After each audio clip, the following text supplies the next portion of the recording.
Section 7, and help to build a better world. Gentlemen, this is the last of these formal divisions of my monologic presentation, and I want to begin it by reading to you the first 3 stanzas of O'Shaughnessy's great ode, The Music Makers. We are the music makers, and we are the dreamers of dreams, wandering by lone sea breakers and sitting by desolate streams, world losers and world forsakers, on whom the pale moon gleams. Yet we are the movers and shakers of the world forever, it seems. With wonderful deathless ditties we build up the world's great cities, and out of a fabulous story we fashion an empire's glory. One man with a dream at pleasure shall go forth and conquer a crown, and 3 with a new song's measure can trample an empire down.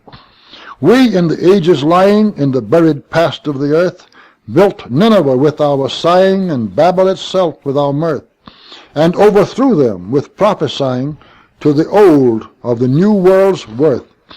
For each age is a dream that is dying, or one that is coming to birth. Now the whole poem, including the many stanzas I did not read, seems to me an impressive tribute to the power of imagination to design and direct the course of history. But I really read that much of it simply to put in their proper setting just these 2 lines. For each age is a dream that is dying, or one that is coming to birth. For the last 50 years, our age has been a dream that was dying. To this very group, at this very moment, I am proposing that we turn our faces forward instead of backward, begin to make even our defensive actions fit into a constructive design, and do our parts to usher in a new age that is coming to birth. I don't expect the New York Times to begin announcing excitedly in January that obviously the world started on a new era in Indianapolis in December 1958. Of course, it is only the work we do afterwards, the work we persuade and inspire others to do, and the long results and widening reach of both, that can make of this meeting anything but a 2-day seminar in philosophy and current affairs. But if every man here should leave tonight feeling in his own mind that he had been at the beginning of a new chapter in history, it would be true. It would be true no matter how long the historians might take to find it out.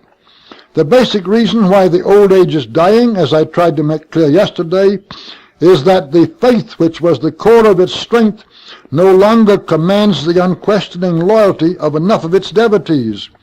For the dream of any nation or any people must depend on faith.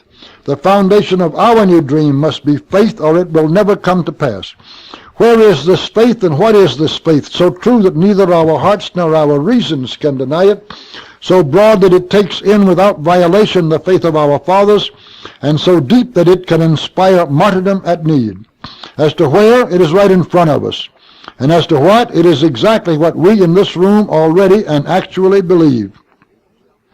To try to make this clear, in the only convincing way I know, I'm going to do what no man likes to do. I'm going to try to tell you what I really believe in the areas that are considered parts of a man's religion. For Emerson said it is the outlook of genius to feel that what is true of yourself is also true of all mankind. Making no claim to genius, I'll still try to imitate one for this occasion. Now first let me repeat here, for the devout Catholics and fundamentalist Protestants, who are among my best friends and strongest supporters, that it is no part of my purpose to disturb their beliefs in the slightest, or the beliefs of any man or woman who really does have a religious faith instead of just the shell of one. What I am concerned about, what we must all be vitally concerned about today, as the very essence of our problem, is morality, integrity, and purpose. That morality must be based on a bedrock of faith. For those who already have such a bedrock of faith and stand on it and abide by it, I can offer nothing, and I would certainly take nothing away. But for those who are no longer sure exactly where they do stand, on what rocks or how firmly, I want to try to show them that all of these bedrocks together constitute a foundation with room and strength for us all. For unless we willingly anchor our moral judgments to eternal truths, we become just chaff, blown always before the winds of confusion. So let me, however reluctantly, point to the rocks of my own faith, not for the devout and the fundamentalists who do not need it, but for others whom possibly I may help. The keystone to my own religious belief, I think, was best delineated by Tennyson in just one great line. For I doubt not through the ages one increasing purpose runs.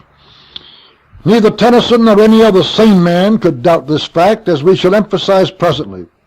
But first, let us ask, whose purpose, God's or man's? But if man has had one increasing purpose through the ages, from what source did it come, and who decided what the direction of that purpose was to be?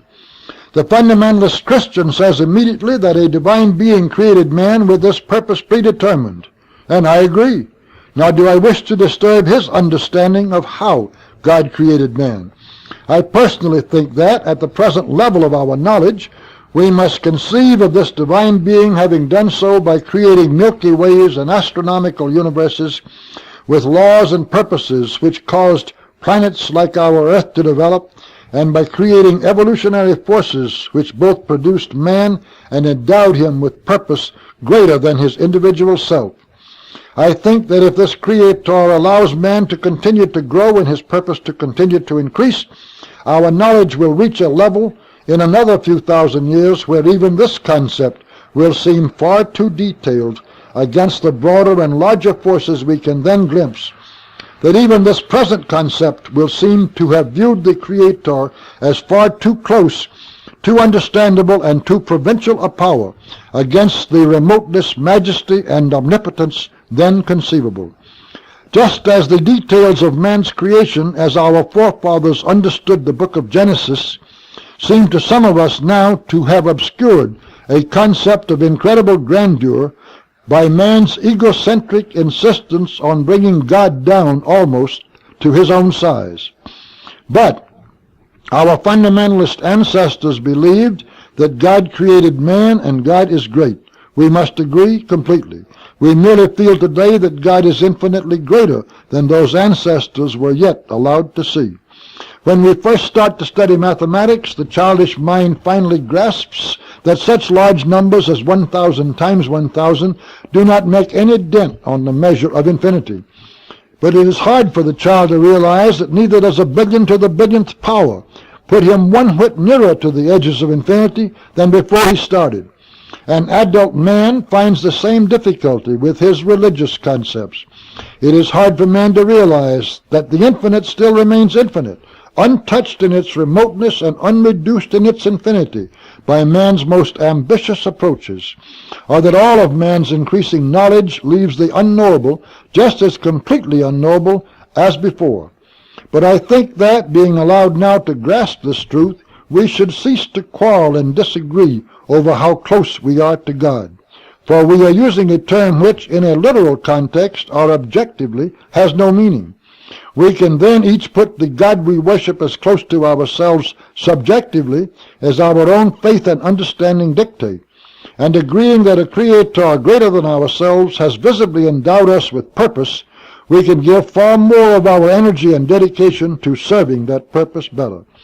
That there is a purpose in man beyond anything called for by his individual needs and far greater than his personal desires can be denied only by the most depraved maniac or the most ignorant fool. One of the best summarizations of the force and beauty and eternal quality of that purpose is contained in William Herbert Caruth's Each in His Own Tongue, which I should like to recall to your minds. And gentlemen, lest some of you think there is anything blasphemous or even too secular in my repeated reference to the poets in this discussion, let me point out to you that the men who wrote many of the books of the Old Testament and those who wrote most of the books of the New Testament were the poetic spirits of their respective ages. Theirs were the minds on which their contemporaries and successors depended to interpret and phrase man's most profound thoughts, most permanent beliefs, and deepest faith. Those same interpretations and recordings and expressions of man's developing experience, beliefs, and faith do not come to us today as further books added to our Bible, but they are being given to us with greater and easier understanding than we might otherwise achieve by the same kind of reverent and poetic minds. So here is Caruth's justly famous poem. A fire mist and a planet, a crystal and a cell, a jellyfish and a saurian, and caves where the cavemen dwell. Then a sense of law and beauty, and a face turned from the clod. Some call it evolution, and others call it God. A haze on the far horizon, the infinite tender sky, the ripe rich tint of the cornfields, and the wild geese sailing high, and all over upland and lowland the charm of the goldenrod. Some of us call it autumn, and others call it God. Like tides on a crescent sea beach, when the moon is new and thin, into our hearts high yearnings come welling and surging in, come from the mystic ocean, whose rim no foot has trod. Some of us call it longing, and others call it God. A picket frozen on duty, a mother starved for her brood, Socrates drinking the hemlock, and Jesus on the rood, and millions who, humble and nameless, the straight hard pathway plod.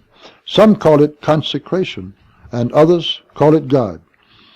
Who can read that, realize the incontrovertible and wonderful truth of the story of man's purpose at work, which the poet tells, and fail to feel reverently bound to serve that same purpose faithfully and well? This brings me to the second keystone, if any such contradictory figure of speech is allowed, in my own personal belief. It is the answer to the question, what is that purpose? And this too has been summarized by yet another poet, Harry Kemp, in just one brilliant line, quote, "Thou hast put an upward reach in the heart of man," unquote. In fact, it seems to me that to make us truly religious, we do not need to know anything more about God, man, and man's relationship to God than is given by a reverent understanding of that line. Thou hast put an upward reach in the heart of man. And again, it makes no difference to me, and it is a subjective matter which should cause no disagreement between us, how each one feels that this upward reach has been inculcated into the heart of man. But the thoroughness with which it has been done is a majestic revelation. For look with me first at the common denominators of all of our great religions. That man shall not steal, which further means that man shall recognize and respect property rights, is common to them all. So is the injunction that man shall not murder, nor harm his fellow man. So are the concepts of kindness and charity and restraint of appetites and industriousness and respect for age and experience and gratitude for favors received and an individual's responsibility for his trespasses and the expectation of justice and faith in a happier future and obeisance to the laws and morals and temporal government of the time and age and a reverence for a power or powers greater than man himself.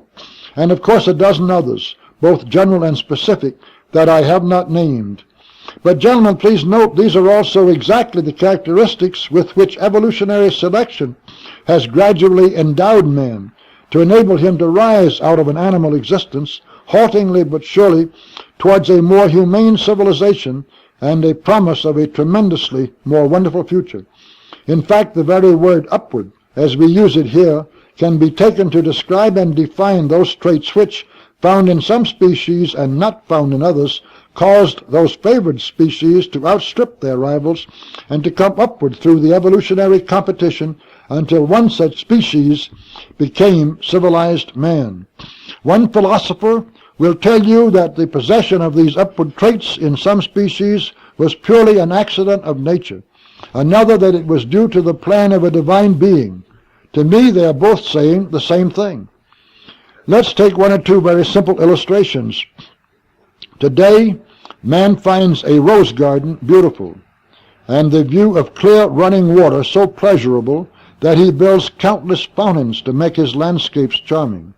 Originally, of course, the presence of flowers like the rose meant fertile soil, the kind of sunny climate in which birds and bees and man all thrived, and the absence of noxious jungle, while clear running water originally meant that man had escaped from desert or jungle to an area to which he was far better adjusted for sustaining life and making it more pleasant.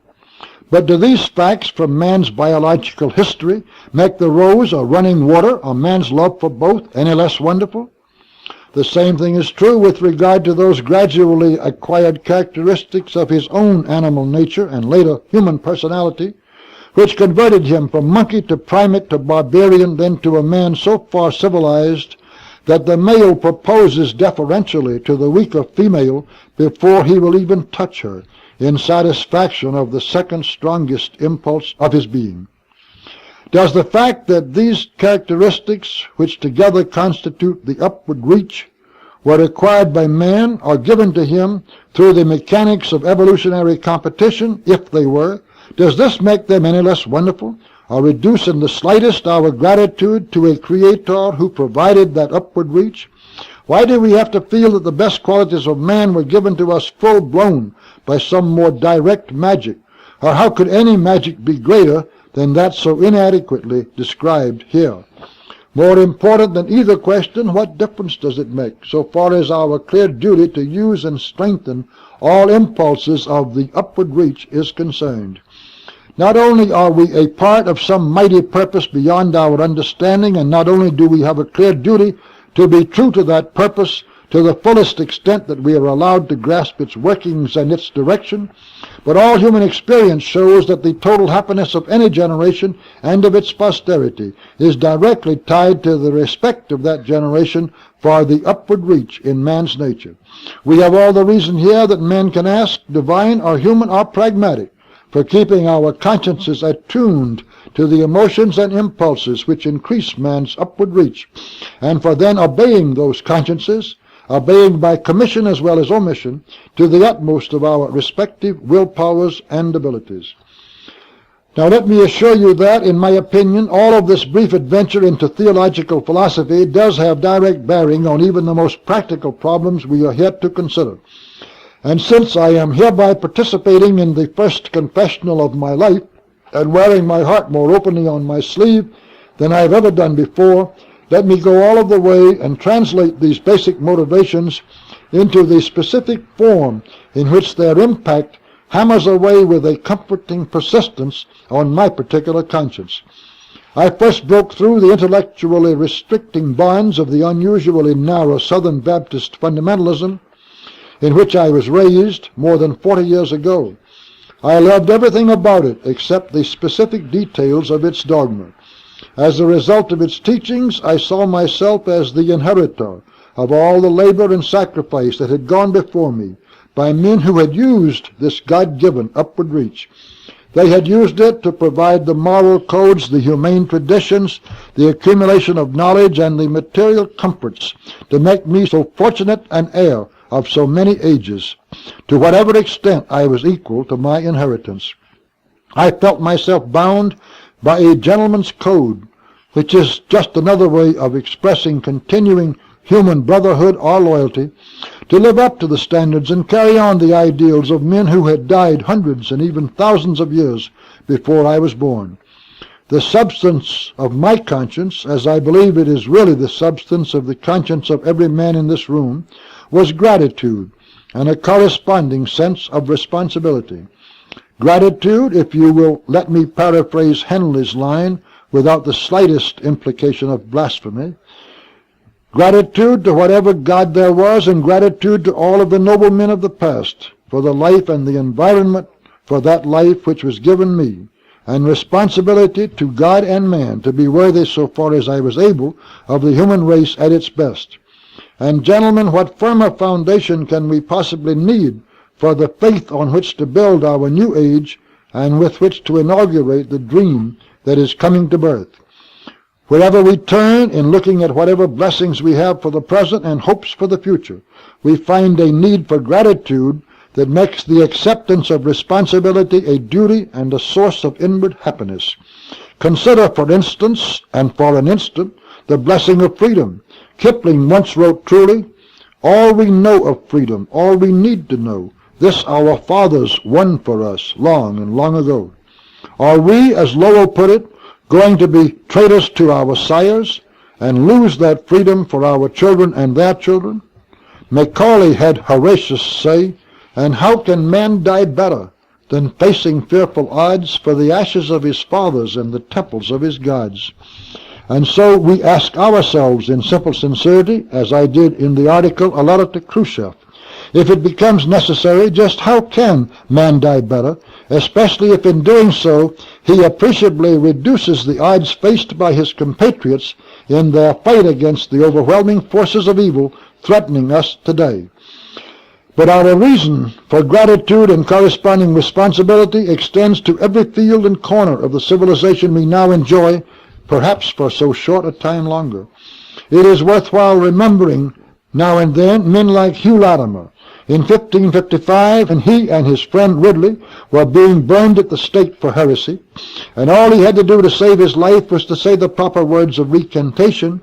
His veneration for spiritual freedom and truth caused him to say instead, quote, "Be of good comfort, Master Ridley, and play the man. We shall this day light such a candle by God's grace in England as I trust shall never be put out." Unquote. There are thousands of men like him to whose veneration for the upward reach in the heart of man we owe the very fact that we can sit in this room today and discuss religious matters without fear. But it is not even to the martyrs, perhaps, that we owe the most. There have been missionaries and scholars, the Catholic monks of the Middle Ages, poets and philosophers, builders and explorers, statesmen and scientists throughout centuries receding into the unknown past, who have toiled and dreamed and sacrificed and died, that you and I might have the comforts and freedoms and hopes that we enjoy now in so fair and happy a land. One of the worst and most sadly disturbing traits of many of our young people today is that they take their inheritance for granted and have no thought of its cost. This is a vital part of the moral breakdown that is endangering our civilization. It shows how basic and necessary a component of faith is man's feeling of continuity and gratitude. Let us, with a faith for the future based on this very principle of gratitude to God and man, lived up to by ourselves and made a living and articulate faith for others by both example and teaching, let us try to bring many of these young people who are now at loose ends because of their lack of any faith back into the conscious current of man's increasing purpose. For a code of honor and an ennobling sense of responsibility are themselves gifts to the human soul which have been won by its upward reach. And so, gentlemen, I have tried to give you, freely and frankly, the substance of my own religious beliefs. And without any claim to goodness, wisdom, or originality, I have tried, in far too short a time for so huge a subject, to indicate to you the elements of a faith which I still hope and believe is shared by all of you, no matter how differently you might have explained or expressed it. It is a faith for which I have earnestly hoped that it might encompass the individual beliefs of most men of goodwill, that it might refill our ancient founts of inspiration, and that it would become a basis and a beginning of renewed dedication to a dream of man's future. Section 8, through the John Birch Society. Now, how do we go about asking men, in the words of Santayana, to, quote, trust the soul's invincible surmise, unquote? How do we go about all of the immediately more urgent tasks and undertakings which I have been foreshadowing, of which this moral and ethical base is the bedrock to be chiseled into a more recognizable foundation as we go along? We come at long last to the question of ways and means and methods, to what our bureaucratic friends would call implementation, in connection with all of these plans and aims and hopes. In the earlier sections of this long and fragmented discourse, I used the word organization several times in connection with suggested future plans. It was a very broad and inaccurate term, employed because no other was available to convey the thought there being expressed without too much interruption of that thought. But the organization of which I am thinking, is of an entirely different nature from anything that word might at first bring to your minds, just as the raising of resources is of a far more drastic and more realistic nature than anything attempted in this fight before. I am proposing, as the most immediately tangible outcome of this meeting, the formation of the John Birch Society. And I ask you not to give undue thought at present to the name. In the small packets for each of you, there are copies of my little book, The Life of John Birch. I hope you will read it when you have the opportunity, if you have not already done so, or even if you have. You will find that John Birch, a young fundamentalist Baptist preacher from Macon, Georgia, who did as much as any other one man, high or low, to win our war and the Chinese war against the Japanese in China, was murdered by the Chinese communists at the first opportunity after the war because of the powerful resistance he would have been able to inspire against them. You will find, and I believe agree, that John Birch possessed in his own character all of those noble traits and ideals which we should like to see become symbolized by the John Birch Society, and the kind of life of peaceful opportunity and responsibility which John Birch wanted for his fellow Americans and for his Chinese friends and for all men of goodwill is exactly the kind of life we should like to see possible everywhere. We could use other names than that of John Birch, of course, but I think you will gradually see, as time and meditation do their work, that the name is fitting, significant, and helpful in many ways and for many reasons. It is important that it should be, for I am not suggesting any ephemeral organization of loose ties and uncertain loyalties. It is my fervent hope that the John Birch Society will last for hundreds of years and exert an increasing influence for the temporal good and the spiritual ennoblement of mankind throughout those centuries. For I am staking my whole aspiration to play my part in forwarding man's one increasing purpose on whatever can be accomplished through the John Birch Society. I want no other title than that of its founder, and have no other ambition for anything resembling fame or historical remembrance. The John Birch Society is to be a monolithic body. A Republican form of government or of organization has many attractions and advantages under certain favorable conditions, but under less happy circumstances, it lends itself too readily to infiltration, distortion, and disruption. And democracy, of course, in government or organization, as the Greeks and Romans both found out, and as I believe every man in this room clearly recognizes, democracy is merely a deceptive phrase, a weapon of demagoguery, and a perennial fraud. For withstanding the stresses and strains of internal differences and external animosities throughout changing political climates over long periods of time, for the building of morale and loyalty and a feeling of unified purpose and closely knit strength, for effective functioning in periods of crisis and a permanence of high dedication throughout more peaceful decades, for these and many other reasons, the John Birch Society will operate under completely authoritative control at all levels. The fear of tyrannical oppression of individuals and other arguments against the authoritative structure in the form of governments have little bearing on the case of a voluntary association where the authoritative power can be exercised and enforced only by persuasion. And what little validity they do have is outweighed by the advantages of firm and positive direction of the Society's energies, especially for the near future and for the fight against communism, which is the first great task of the Society. It is imperative that all the strength we can muster be subject to smoothly functioning direction from the top. This concludes Side 1. Stop the cassette now and turn it over for the continuation of the program on Side 2.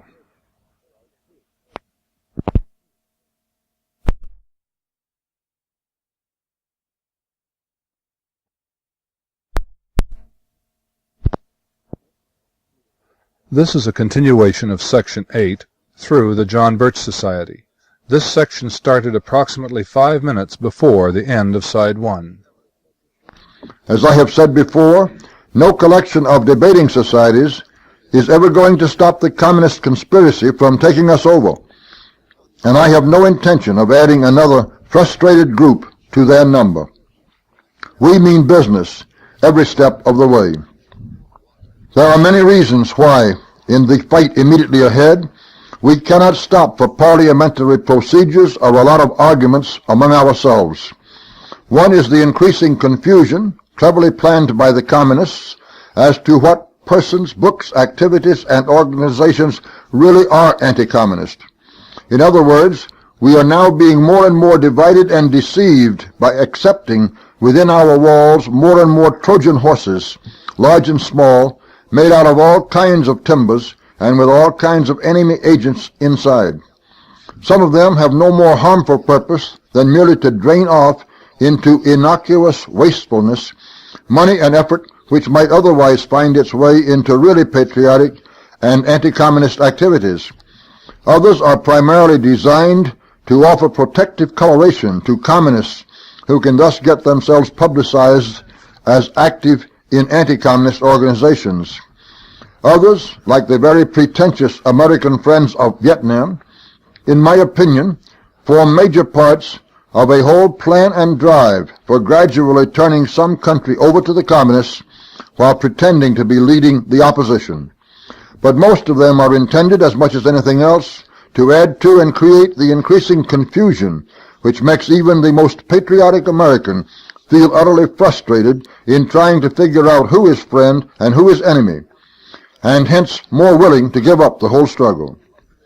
Now, there are ways of sizing up both individuals and organizations in this battle which come only with experience, a knowledge of the interlocking pieces and personalities, and a feel for the way the communists work. And while, of course, I can make mistakes too, I know from the way my opinion of various characters formed entirely independently has then proved to coincide with the opinion of J.B. Matthews, time after time when I have had a chance to check with him, that I have a fairly sensitive and accurate nose in this area. And of course, I also have the benefit of J.B.'s files, almost incredible memory, and judgment built out of long experience to lean on whenever I wish. So we do not intend to be frustrated by indecisions of this nature, nor to let our members be. But the confusion and the problem will get steadily worse, and the need for somebody who can simply say, help this guy, or let him help you, but stay away from that one, is also going to increase. Actually, we are going to cut through the red tape and parliamentary briar patches and roadblocks of confused purpose with direct authority at every turn. The men who join the John Birch Society during the next few months or few years are going to be doing so primarily because they believe in me and what I am doing and are willing to accept my leadership anyway. And we are going to use that loyalty, like every other resource, to the fullest possible advantage that we can, whenever and wherever, either through infiltration by the enemy or honest differences of opinion. That loyalty ceases to be sufficient to keep some fragment in line. We are not going to be in the position of having the society's work weakened by raging debates. We are not going to have factions develop on the two sides to every question theme. Those members who cease to feel the necessary degree of loyalty can either resign or will be put out before they build up any splintering following of their own inside the society. As I have said, we mean business every step of the way. We can allow for differences of opinion. We shall need and welcome advice, and we expect to use the normal measure of diplomacy always called for in dealing with human beings. But whenever differences of opinion become translated into a lack of loyal support, we shall have shortcuts for eliminating both without going through any Congress of so-called democratic processes. Otherwise, communist infiltrators could bog us down in interminable disagreements, schisms, and feuds before we ever became seriously effective. The purpose of the John Birch Society, as officially stated, will be to promote less government, more responsibility, and a better world. the purpose as unofficially described and discussed among ourselves will be exactly the same thing. Our short-range purpose, our long-range purpose, and our lasting purpose is to promote less government, more responsibility, and a better world. That says it all. It is, I think, simple, understandable, and all-inclusive as to the goals for which we should strive. In seeking the first two of those broad objectives, less government and more responsibility, we shall make all the use we can of educational action on the political front. In always seeking more slowly but with an inner unswerving resolution to make this a better world, we shall use all means and depend on all efforts that are consistent with the faith which supplies our motivation. In the political arena, we shall try to make the word Americanism useful as a constructive opposite of communism, and attract to our support many Americanists who may not be members of our society. But the words Americanism and Americanist are simply semantic weapons and have no direct connection with the John Birch Society. Members of the John Birch Society, not only in the United States, but anywhere in the world, not only can be good patriots in their respective countries, but necessarily will be. For internationalism, as it is conceived and promoted today, is an attempt to impose more government and a more centralized one-world government on all of us everywhere. For that reason, it is automatically contrary to everything we stand for, and one of the movements we shall oppose with all the strength we can. An honestly intended Federation of Nations, in some later years or decades, for the legitimate purpose of increasing the freedom of individuals, goods, and cultures to cross national boundaries, and hence for the very purpose of decreasing governmental restrictions on individuals, is something we would support with all our hearts.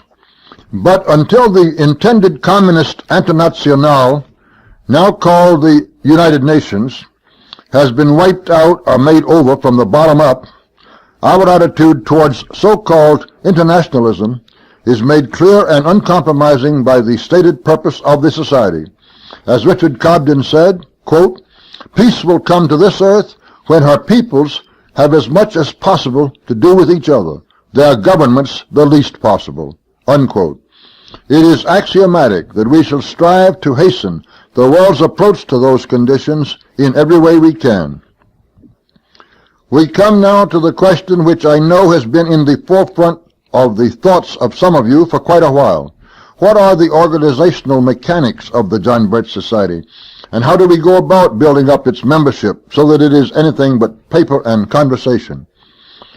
The John Birch Society will function almost entirely through small local chapters, usually of from 10 to 20 dedicated patriots, although some chapters may occasionally and for a while be larger.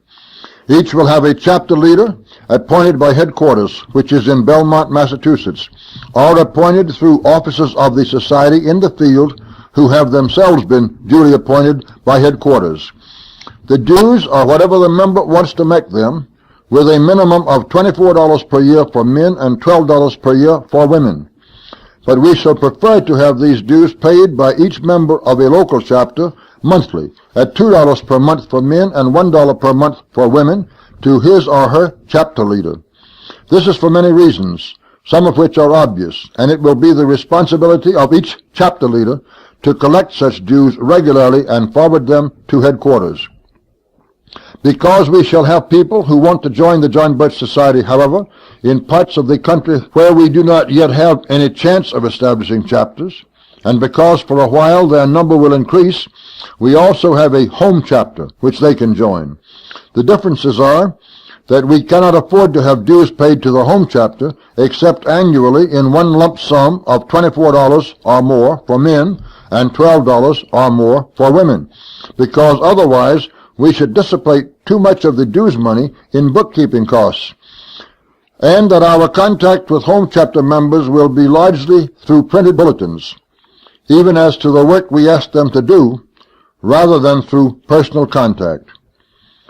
In the case of local chapters, we should expect the chapter leader to get all of his or her members together at least once a month, and in many cases oftener, as well as on any special occasions which may make such a meeting advisable. And we expect the chapter leader to be in practically continuous contact with his or her members to whatever extent may be necessary in order to pass on or receive information and to carry out various concerted efforts as requested from headquarters. For handling the organizational mechanics of the society and for helping to form new chapters, we shall have a paid staff man with the title of coordinator for each area of the proper size. Above these coordinators, in time, we shall have supervisors with the rank or title of major coordinators.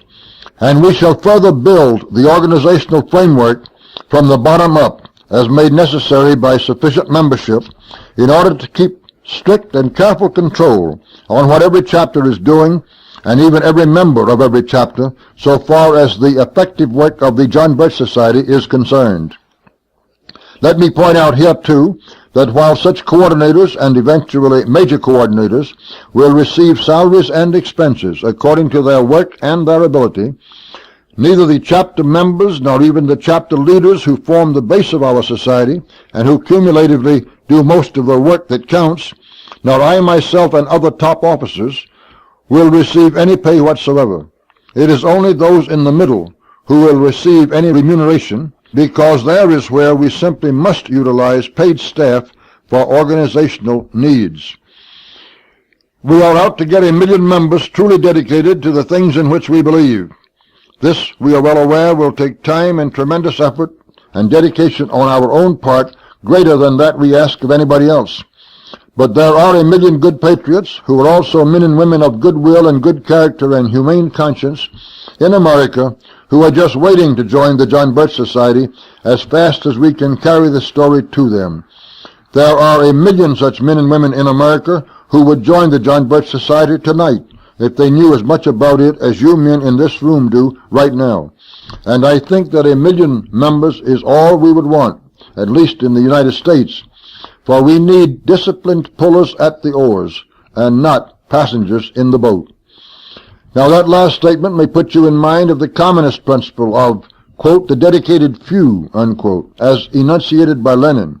And we are, in fact, willing to draw on all successful human experience in organizational matters, so long as it does not involve any sacrifice of morality in the means used to achieve an end. But the communists have asked their followers to devote to the cause, quote, the whole of their lives, unquote. We assuredly do not. For if you were required to make everything else subordinate and give to the John Birch Society the whole of your lives, we might as well let the communists take over in the first place. That is exactly the kind of collectivism, of submerging the individual in the whole, against which we are fighting. And while there will be some of us, an increasing number, but still a small minority, who will actually be giving practically the whole of our lives to this cause, we neither ask nor expect so much from the vast majority of our members. Our very goal is to save an Americanist system and a civilization in which a person's individual purposes, needs, and desires, and those of his family, are given first consideration. But on the other hand, let me point out and emphasize that we are expecting far more work and dedication and far more sacrifice of other interests on the part of those who do become members of the John Birch Society than you ever thought of giving to any other organization which you joined or even considered joining. For unless we have the cumulative weight and effect of such solid effort and sacrifice on the part of our members as a weapon to be wielded against the communists, we are certainly not going to be able to hold on to even the increasingly confused, dark, and immoral world we now have, much less help to build a better one. And of course, from this particular group, we are looking for real money as well as earnest effort. We hope to have 30,000 dedicated members by the end of 1959. It will be a major accomplishment if we do. But it will certainly take all of the dues money as a general rule from those members just for the organizational expense of recruiting them, supervising their activities, and making them effective. For money with which to work on most of the projects I outlined yesterday afternoon, we have to look for larger sums from other sources than dues. For that purpose, we want to raise $1 million of such outside funds during the year. It will not be easy, and even that amount is an awfully small drop in the bucket against what either the direct communist propagandists or the Lutherite labor bosses are spending against us. But I believe we can get it, and I believe we can make even that much do wonders in adding new courage and new confidence to the anti-communist fight. There are bound to be some mistakes and some waste in something so much like a crash program. But we shall do our utmost by clear thinking and careful planning to keep those mistakes and that waste to an absolute minimum and to make every dollar count. I expect to be conducting in person one top-level 2-day meeting like this one per month. We shall soon have tape recordings of this whole presentation, which our coordinators can play for small groups wherever they may be assembled for that purpose. We shall encourage proselyting at all levels for new members of both our local chapters and our home chapter. And we must gain both moral and financial support steadily, or we shall not be in position to do the things that have to be done as fast as we need to do them. For, as I have said, we are not kidding or just talking, and we do mean business every step of the way. As I see it, I'm afraid you have just two alternatives. Either you and tens of thousands like you come into the John Birch Society and, without giving it the whole of your lives, still devote to its purposes the best and most you can offer, with money and head and heart as well as hands. Or in a very few years, you will by force be devoting all to the maintenance of a communist slave state. So we are asking for a lot. We want you to know it. If and when you sign an application blank for membership in the John Birch Society. That brings us next to a consideration as to the very nature of our undertaking, which needs to be made clear. For all revolutions, as Metternich once pointed out, begin in the best minds and work downward, while most religions begin at the bottom with the masses and gradually acquire both respectability and acceptance at the top. We are neither and both. Far from founding a religion, we are merely urging Protestants, Catholics, Jews, or Muslims to be better Christians, better Jews, or better Muslims in accordance with the deepest and most humanitarian promptings of their own religious beliefs. And we are simply trying to draw a circle of faith in God's power and purpose and of man's relationship to both, which is broad and inclusive enough to take each man's specific faith into that circle without violation. Yet the evangelical fervor with which we expect our members to fight the forces of evil and work for a better world makes certain principles with regard to religious groups apply to ourselves. We are not beginning any revolution, nor even a counter-revolution in any technical sense, because while we are opposing a conspiracy, we are not ourselves making use of conspiratorial methods. Yet our determination to overthrow an entrenched tyranny is the very stuff out of which revolutions are made. The net result of these reflections is that we are not a copy of any movement of the past. We are unique. We are ourselves. We are something new, as befits a moving force for a new age. We believe in profiting by all human experience, but we shall make our own amalgam of the organizational metals forged by that experience with the mercury of our own purpose. Without donning sackcloth and ashes, we shall try to inspire saintly men to join our efforts to make this a better world. And without building barricades in the streets, we shall still try to rally rational men to our efforts to preserve the best of the world we already have. And now, gentlemen, I am nearing the end of the semi-formal part of this long undertaking. I have tried to establish fundamental and permanent objectives much broader than the fight against the communist conspiracy, because I am convinced that these ultimate long-range objectives are more important than the defeat of the communist conspiracy. But also because I am utterly convinced that we cannot stop the communists unless our efforts are a part of such a broader and more constructive purpose. Yet, It is the threat of the communist conspiracy that brought us here. Stopping the communists and destroying their conspiracy, or at least breaking its grip on our government and shattering its power within the United States, not only must occupy the front spot and most important spot in all of our thinking, it is the driving danger which should determine our thinking about almost everything else, and most of our actions too, for the foreseeable future. For unless we can win that battle, the war for a better world will again be carried on through long and futile dark ages. After we have been killed, our children have been enslaved, and all that we value has been destroyed. That is not rhetoric, and it is not exaggeration. It is a plain statement of the stark danger that is rapidly closing in on us right now. It is the image and horror of this danger which drives me to so desperate a course as to offer myself as a personal leader in this fight and to ask you to follow that leadership. It is not because I want so frightening a responsibility, and it is certainly not because I think that you gentlemen, as good friends of mine as most of you are, recognize any such qualities of leadership in me as would make me a happy choice for the role. It's just that I don't know where you, or all of us, are going to find anybody else to undertake the job. And because I know in my own mind, beyond all doubt or question, that without dynamic personal leadership, around which the split and frustrated and confused forces on our side can be rallied rapidly and firmly, we do not have a chance of stopping the communists before they have taken over our country. It is not that you would choose me, or that I would even choose me against other possibilities. It is simply that under the pressure of time and the exigencies of our need, you have no other choice, and neither do I.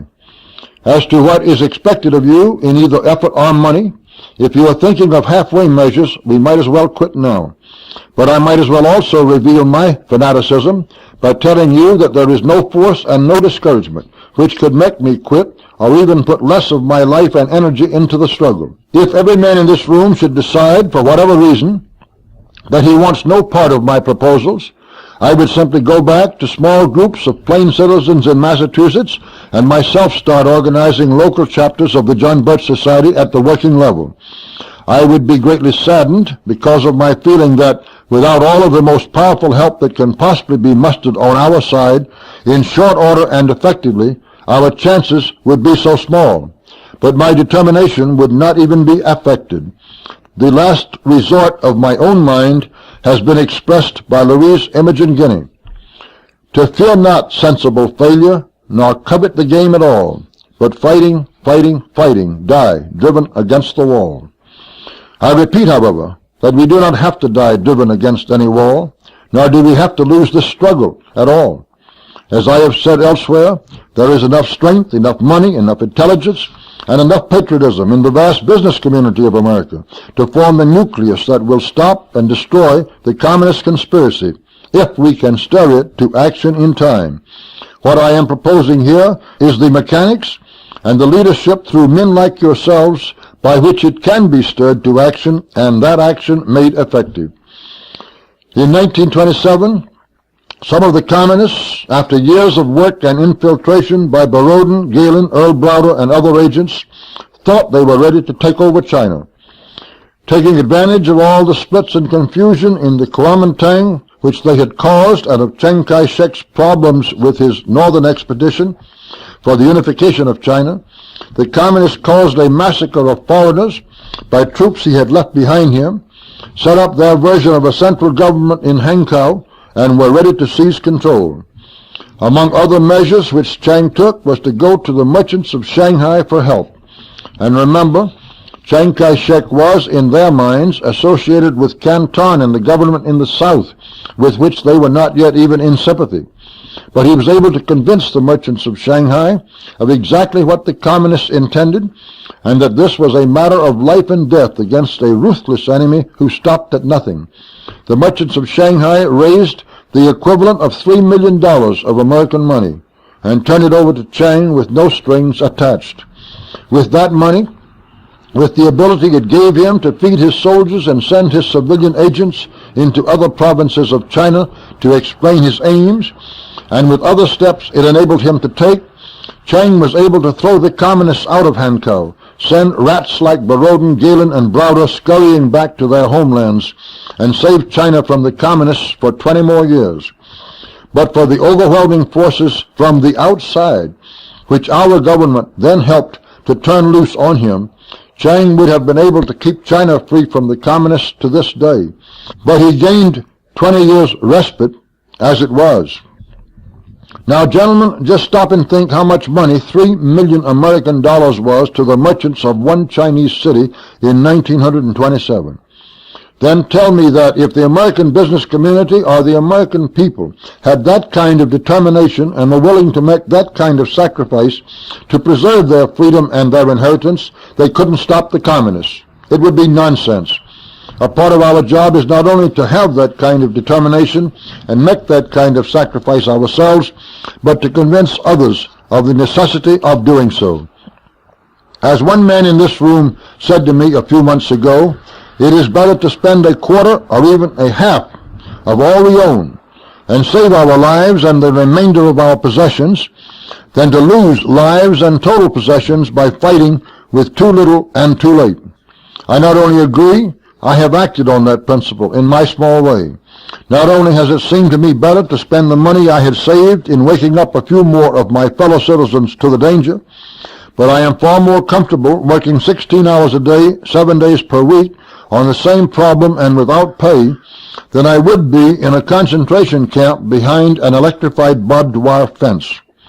And while I am not actually suggesting quite so drastic a level of work or sacrifice for anybody else at this time, I do want to repeat that we are not going to be saved from concentration camps by those who plan to do the saving every Saturday morning before lunch, or by financial backing of the same order to the anti-communist forces. And I also want to repeat, as we simply must convince more of our complacent friends, that the result of our failure in this fight most positively will be concentration camps, or worse, and soon. Let me repeat just one thing that I said to you yesterday morning. There are in the satellite countries today thousands of men, just like you and me, who only 10 years ago could regularly meet in such groups as I propose. Not only that, but they could go out openly, with and before larger groups, to try to spread the alarm and to stop the communists from taking over their countries. These men now say to each other, but largely to themselves, quote, "If I had only known, if I had only recognized and believed the danger and the horror of communist rule in time, there is nothing I would not have given to save my freedom, my family, my country, if I had only recognized the urgency and the desperate need. Now it is all too late, and any sacrifice, even of life itself, would be entirely in vain." Unquote. We do not have to be too late, and we do not have to lose the fight. Communism has its weaknesses, and the communist conspiracy has its vulnerable points. We have many layers of strength not yet rotted by all of the infiltration and political sabotage to which we have been subjected.